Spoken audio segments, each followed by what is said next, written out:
So let's just get right into it because this is a big one. It's a question that honestly feels both completely unthinkable and yet more and more urgent every day. Are we actually living in the prequel to World War III?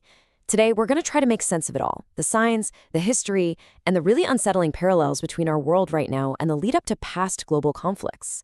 When I say the words World War III, what pops into your head? For most of us, it's probably a very specific set of images, right? Mushroom clouds on the horizon, soldiers in hazmat suits, a world that just gets plunged into total chaos overnight. We all have this mental movie of how it's supposed to go down. And let's be real, pop culture has basically been the scriptwriter for the apocalypse for decades. We've seen the nuclear paranoia in movies like Doctor Strangelove, we've seen the sudden invasions in Red Dawn, we've wandered the wastelands in the Fallout games, and watched a computer almost end the world in war games. All of this has built up this powerful, shared idea of what a third world war is supposed to look like, a sudden, catastrophic, all-out nuclear event. But here's the thing, and it's a critical question. What if we've been so busy watching the Hollywood version that we're missing the real thing? What if the next global war doesn't start with a single massive explosion, but with a slow burn? A series of events that we just don't connect until it's way too late? Okay, so to really dig into that idea, we have to throw out the Hollywood script for a minute. Let's start with the most basic question of all. What actually, technically, makes a war a world war? And this is the most crucial part. A world war isn't defined by nuclear weapons. It's defined by the number of major global powers that get tangled up in conflicts that are all interconnected.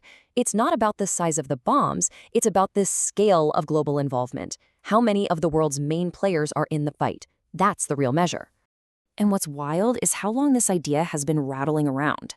The term World War III wasn't born in the atomic age. Time magazine was already asking about it back in 1941. That's before the US was even in World War II.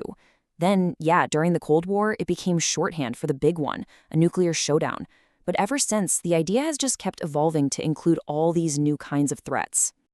And this right here, this is the core of what we're talking about today. If we change our definition, we have to ask ourselves, have we been so fixated on waiting for that single explosive Hollywood beginning that we're missing a war that's already happening in slow motion, right in front of us? This quote from historian Victor Davis Hanson, it's everything. He makes the point that nobody living in the 1930s woke up and said, well, I guess World War II was starting. To them, it just looked like a bunch of separate, messy border disputes and land grabs. It was only later, in hindsight, that we connected all the dots and saw it as one single global catastrophe. Yeah, look at this. This is what makes it so unnerving. On the left, you've got the slow, steady drumbeat of events that led to World War II, each one seeming like a separate crisis at the time. And on the right, that's today. Russia and Ukraine, the absolute powder keg in the Middle East, Iran lashing out, and of course, the ever-present tension over Taiwan. The really uncomfortable question is, are these just a bunch of separate fires? Or are they all part of one giant, slow-moving wildfire that's starting to connect? Pope Francis really put a name to this feeling. He talked about a third world war being fought piecemeal.